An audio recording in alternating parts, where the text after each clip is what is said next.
Уважаеми дами и господа, добре дошли в галерия Марин Гогев при Народно читалище Съзнание за откриване сезон 2025-2026 на литературните преживявания в нашето читалище. Какъв по-удобен момент от днешната дата, деня на поезията и музиката?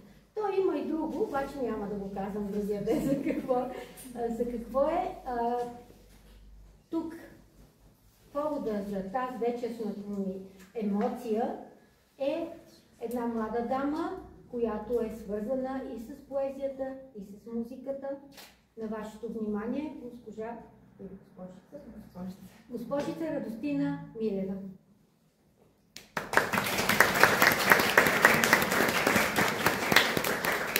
Тази прекрасна дама, която тук пред нас ще представи за първи път новата си книга "Хармонията на сърцето", която е първа. Да не забравя да кажа, значи ние имаме честа и удоволствието за първи път тук да бъде представена въпросната книга, която съдържа поезия, проза и е свързана с много музика. За представянето на книгата и на песните ще помогне госпожа Румяна Пелова, която ще води вечерта. И сега оставям в ръцете на тези две прекрасни дами, които, госпожо Бакарска, заповядайте, които ще отдадат цялото си сърце и душа за нашето удоволствие. Благодаря ви, заповядайте, дами.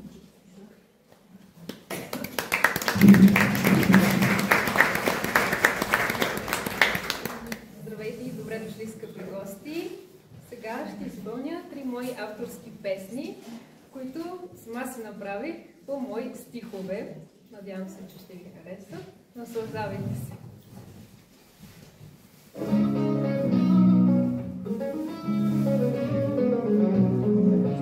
Не мога да търпя студа, обичам топлото време. Хвани ме за ръка и ме придърпай към тебе. Схвани ръцете ми своите, дай ми твоята топлина. Отведи ме там в покой ти да слеем дъха.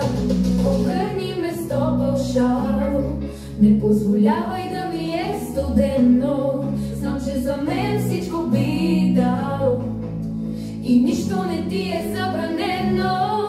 Топлчай ми направи, помогни ми да се стопля. Прекрасни думи ми шепти и знай, че завинаги съм твоя.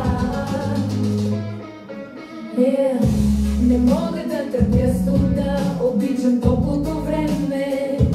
Хвани ме за ръка и ме придърпай към тебе. Склони ръцете ми своите, дай ми твоята топлина. Отведи ме там в покой ти да слеем дъха. Отгърни ме с топъл шал, не позволявай да ми е студено. Знам, че за мен всичко би дал и нищо не ти е забранено. Топлчай ми направи, помогни ми да се стопля. Прекрасни думи ми шепти и знай, че завинаги съм твоя.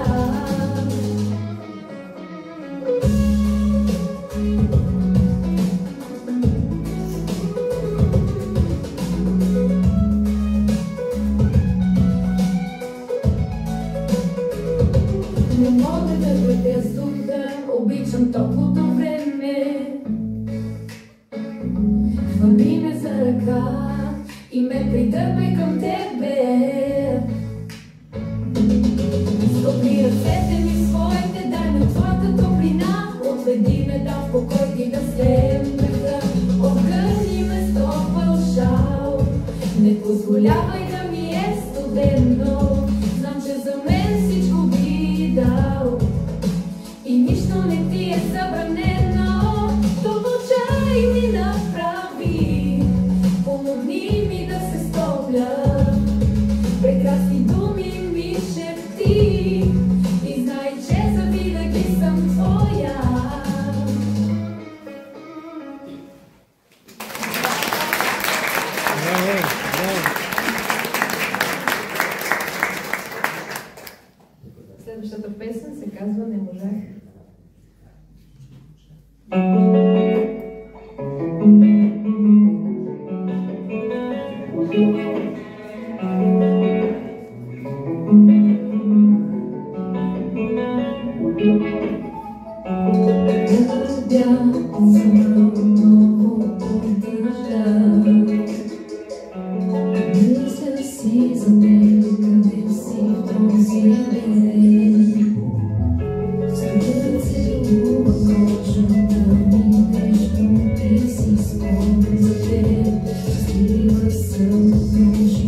през сънни зеници ме гледа, когато луната от слабост изгрява по-бледа, когато обхваната сякаш от странна магия, аз бързам към тебе и теб се стремя да открия.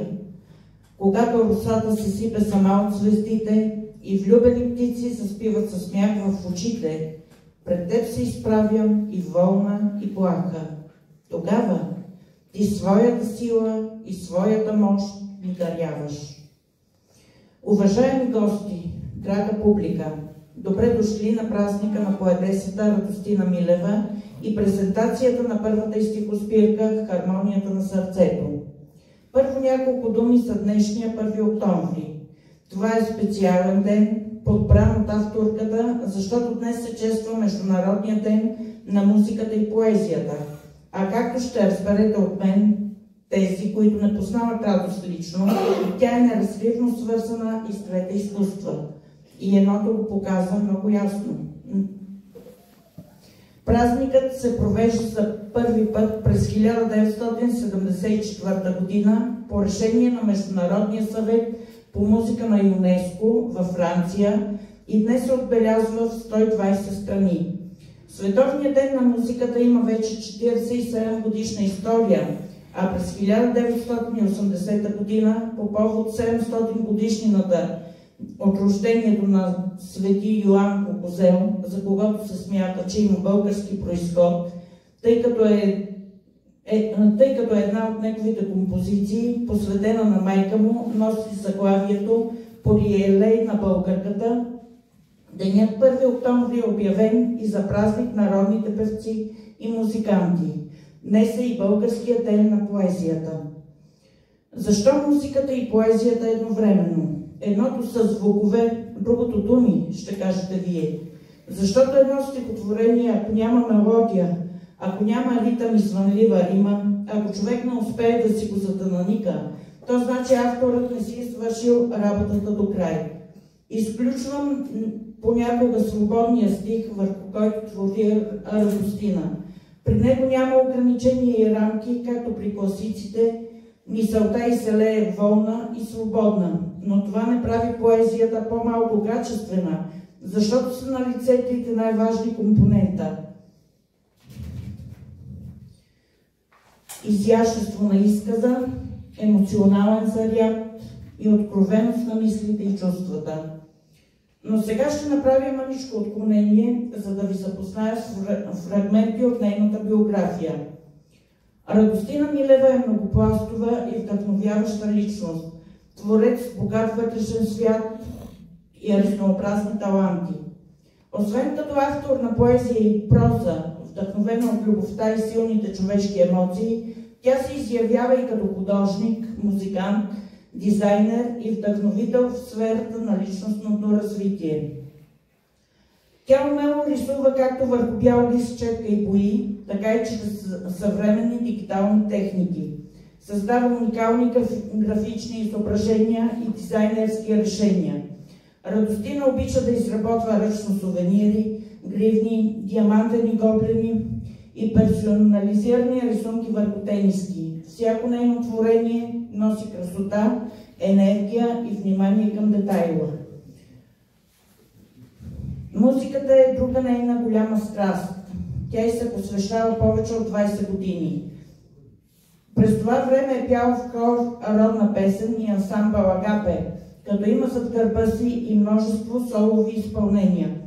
Участвала е в фестивали в Москва, Русия, Хале, Германия, Охрид, Македония, Босилеград, Сърбия, Паралия Катерини, Гърция.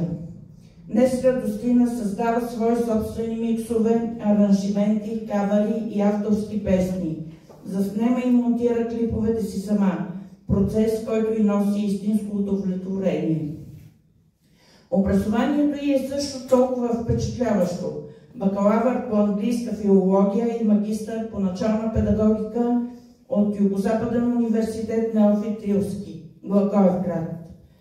Притежава допълнителни квалификации в областта на компютърната графика, микропластиката, денталната помощ, френски език, рейки, енергийното лечение, таро.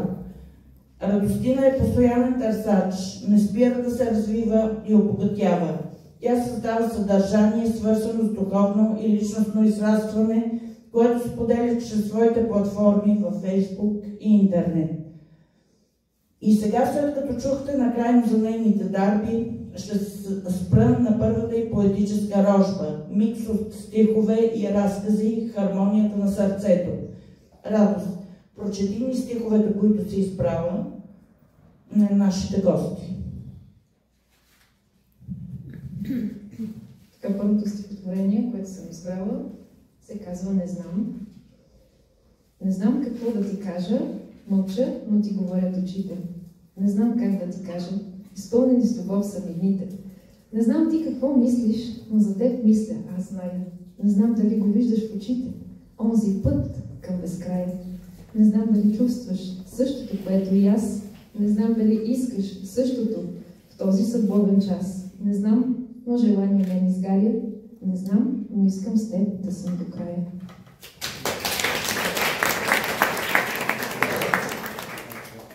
Следващото стихотворение се казва "Единствен". Ела до мен, изгуши се. Притесни се до мен и плени ме.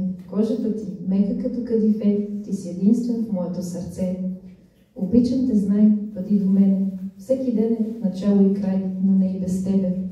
За мен си всичко ти, остани завинаги. Бъди близо, докосвай ме нежно. Желая те, искам те до безнадежност. Ти за мен си въздух и светлина, моят огън и пеперудена душа.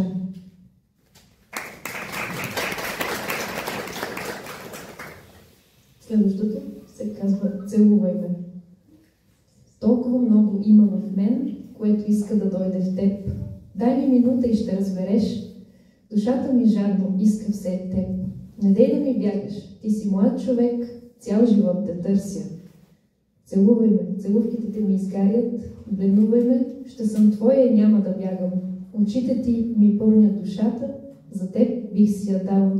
Прегръщай ме, запали ме цялата, събличай ме, имай ме цялата. Искам те, това малко ли е?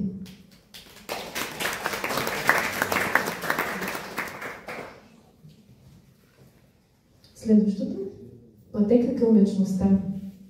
Тихо ще ти шептя и за любовта ще ти споделя. В твоите очи виждам безкрайност и светлина. Докосването ти ме отвежда в друга вселена. Завинаги с теб, ръка в ръка, любовта ни ще е пътека към вечността.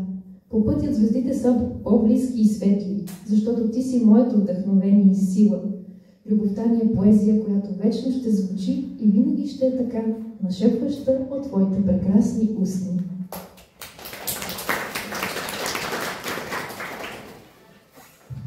Следващото – "Не бъди като тях".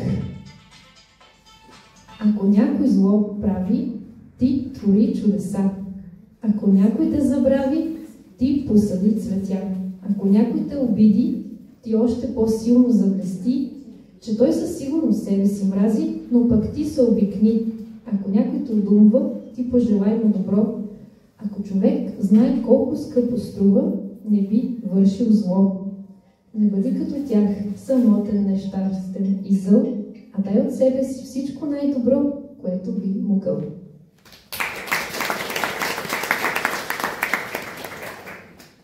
Следващото вече е различно.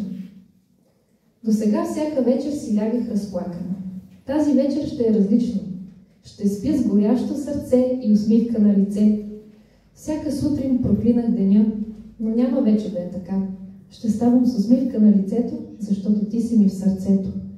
Благодаря на Вселената, че ти се появи и накара ме да мечтая.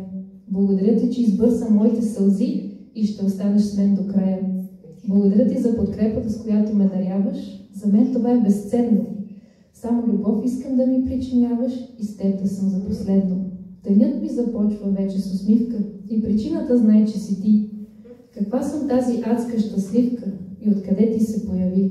Сърцето ми трепва при всяка мисъл за тебе, пожар ярък в мен гори, само нежни думи ще ти нашепвам и за ръка дръж ме ти.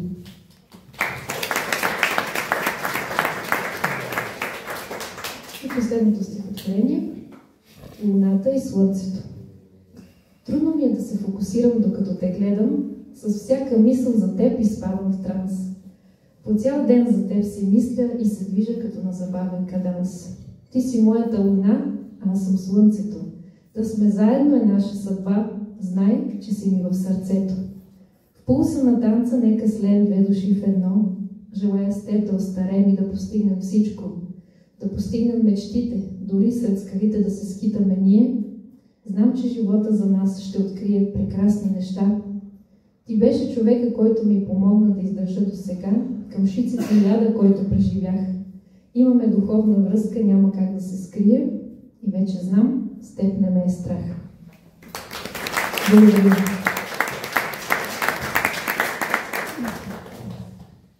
За част от тези любовни откровения мога да кажа само едно: съгласявам човека, към когото се отправя. Браво на него, че е предизвикал такива чувства в нашата песен. Сега обявявам изненадата на вечерта. Участието на камерен хор Агапе в нашето събитие. Няма да ги представям с излишни суперлативи, защото те отдавна са легенда за нашия град, както с изпълненията си, така и с популярността у нас и в чужбина. Момичетата от хора ще изпълнят песните Вечеря и Радо, напев от Деминско и Бре Петрунко и двете обработки на Филип Кутев.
Vaše selo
се насладихме на хармоничните гласове на хора и тъй като в книгата на Радо са включени кратки разкази и приказки, ще ви прочета една от тях – Звездата на надеждата.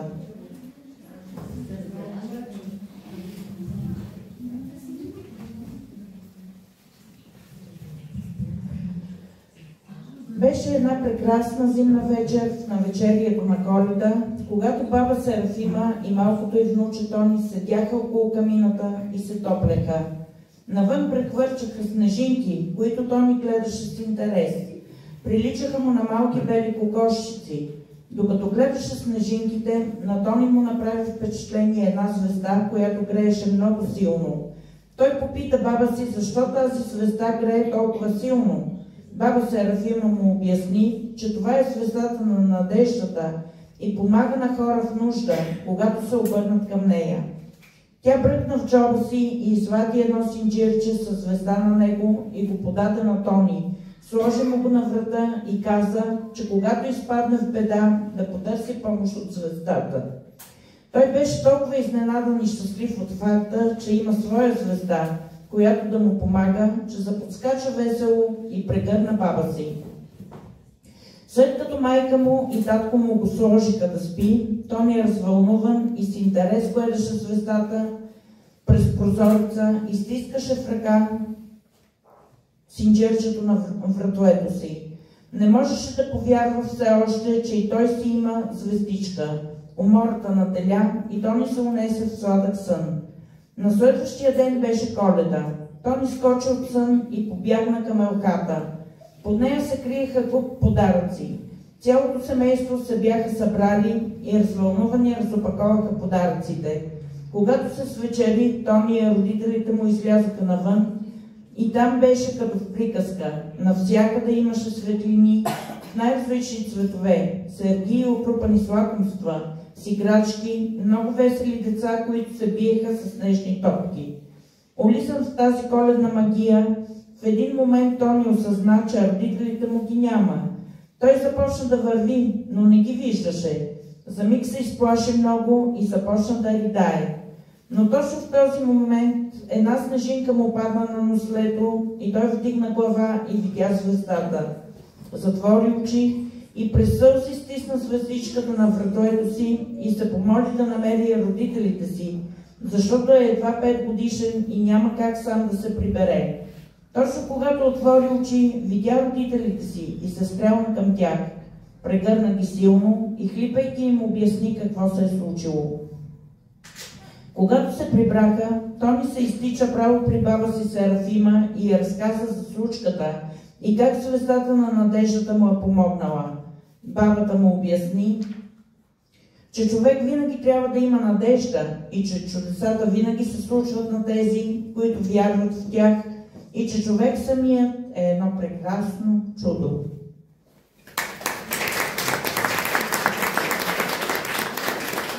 Сега ще си позволя, преди да ви дам думата за въпроси към авторката, да я попитам за някои любопитни неща от творческата й биография. Радост, от кога от теб се появи стремежът ти към писане? Ами още от ученичка, мога да кажа от 5-ти клас, това беше много отдавна, може би 2004 или 2005 година, като отново така, може би първите любовни трепети, които съм имала, те бяха моето вдъхновение да започна да пиша. И наистина тогава много пишех. Сигурно имам 3-4 тефтера огромни, които са изписани с много стихотворения. Отделно всяка лятна ваканция, когато си бях вкъщи, имам един ръкопис А4 формат, сигурно така толкова дебел. Си пишех моя книга-роман тогава и това го правях, нали, всяка лятна ваканция. Това беше за мен нещо много уникално. На каква тема беше романа? Любовна? Ами, аз съм била малка тогава, по-скоро, да, имаше и любовни, нали, сцени. Не любовни сцени, любовни трепети, приятелски, също така предателства, всичко, което присъства в човешкия живот. Няма нищо, което не е познато на нас хората, абсолютно всичко присъства. Но до този момент аз не съм дала, нали, светлина и живот на тази книга, но смятам да дам по-натам. Имам така доста замислени нови творчески проекти.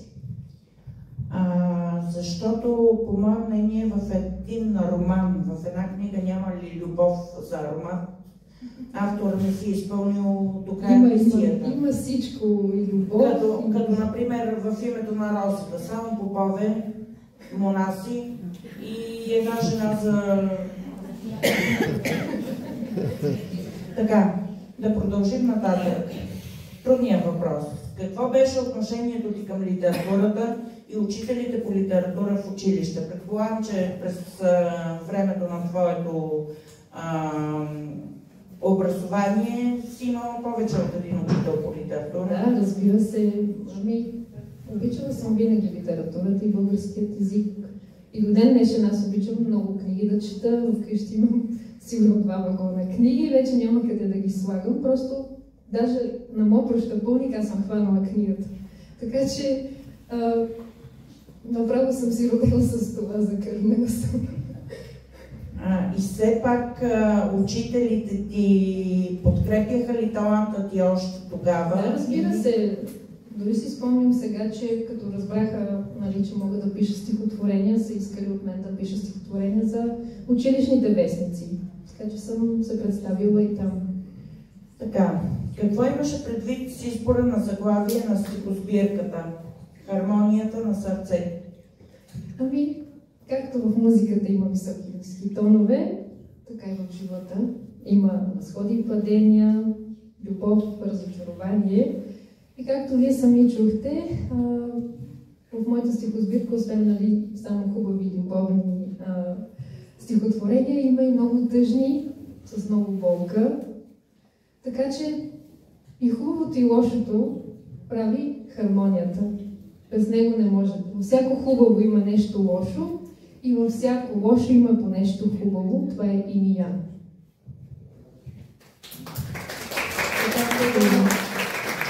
Тук е един въпрос, на който даде отговор. Ще продължиш ли да издаваш? Какви са творческите ти планове от тук нататък? Ти каза категорично да. Да, искам да продължа да издавам. Няма да бъде нито първата, нито последната книга.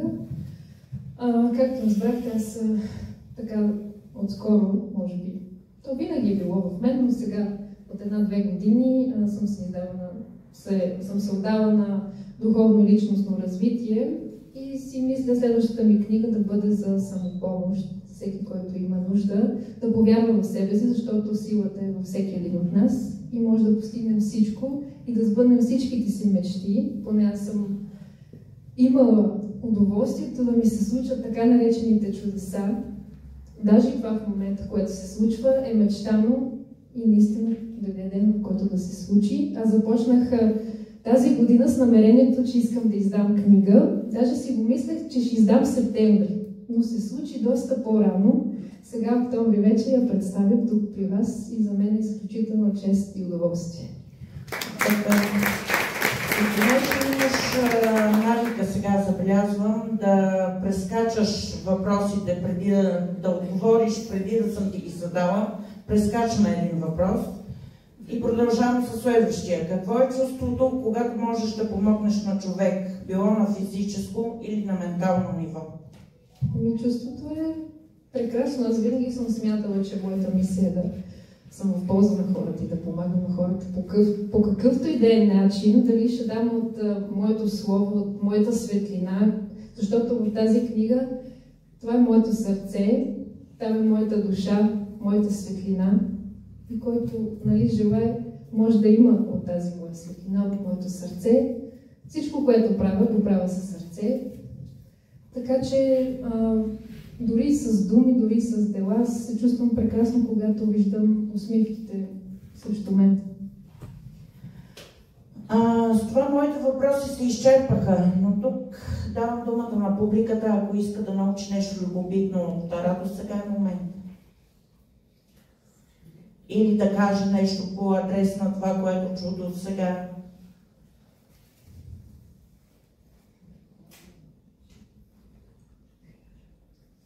Аз ще кажа нещо. Да.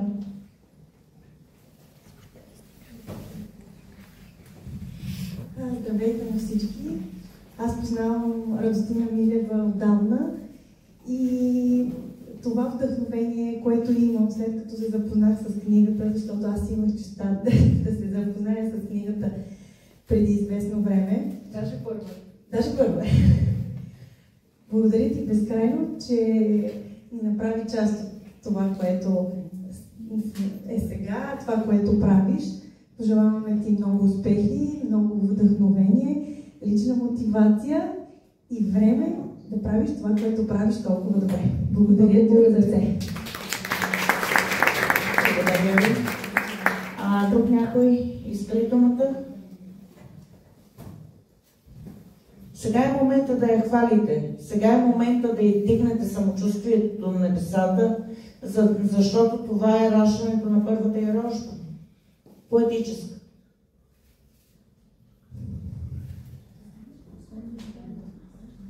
Мълчание. Да разбирам ли, че трябва да приключваме за вечер? Най-важното е, че ще си тръгнем вдъхновени. Да. От това, което се показва тук.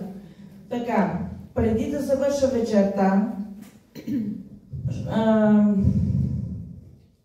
момент.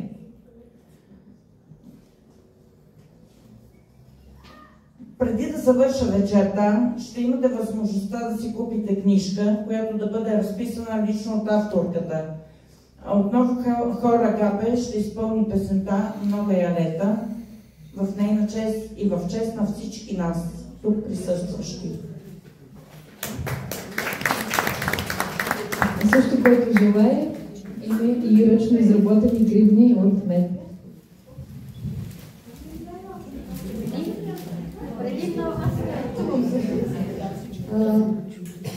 Преди "Нова ялета" на хор Агапе, за което изпълнение, за всичките изпълнения безкрайно ви благодаря, момичета. Прекрасни сте и винаги сте добре дошли в галерия Марингоги и читалище Съзнание. Сега без микрофон, позволете ми на това прекрасно младо момиче всички пожелават всичко. Добро, хубаво. Аз ти пожелавам здраве, за да можеш всички тези умения, които имаш, тези образования, този начин на развитие личностно, да можеш да го осъществяваш в най-прекрасното време от твоя живот. Бъди здрава и много любов ти пожелавам.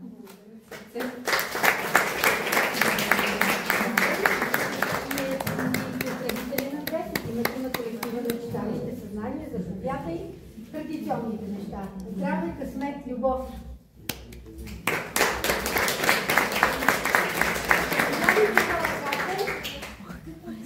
С диригент Зоя Видес. Зоя Видес, заповядайте. Мила Ради, мило наше момиче. Позволявам си да я нарека така, защото не съм я видяла от толкова малка в хора, но в момента, в който я видях, я почувствах като нашето момиче. И много се гордеем всички ние от Агапе с твоите постижения, с това, че продължаваш да се развиваш, че си толкова вдъхновена, влюбена в живота, във всичко. Пожелаваме ти творческо вдъхновение, лично щастие, всичко да си изсипе, както Всевишният изсипал талант върху тебе, да продължава и ти да продължаваш да се радваш. Перник има нужда от млади хора,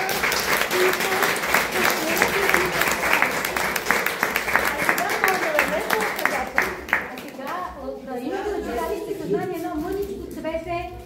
Благодаря ви, Руми. За старото момиче Руми Белова. Защо старото момиче? Защото аз съм старо момиче, не съм младо момиче. Това беше излишно.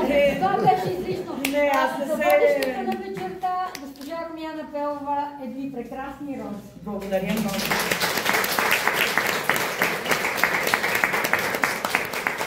Другите, какво да кажем за старостта?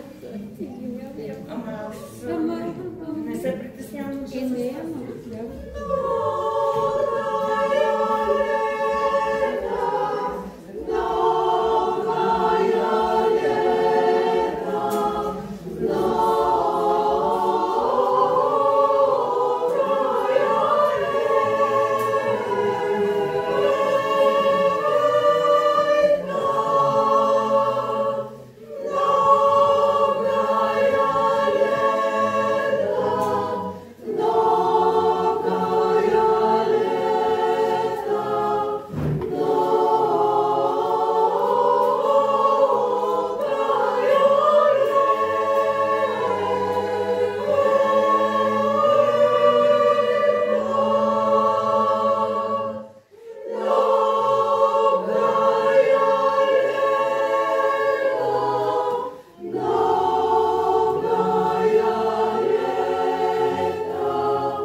заповядайте при радост и спопете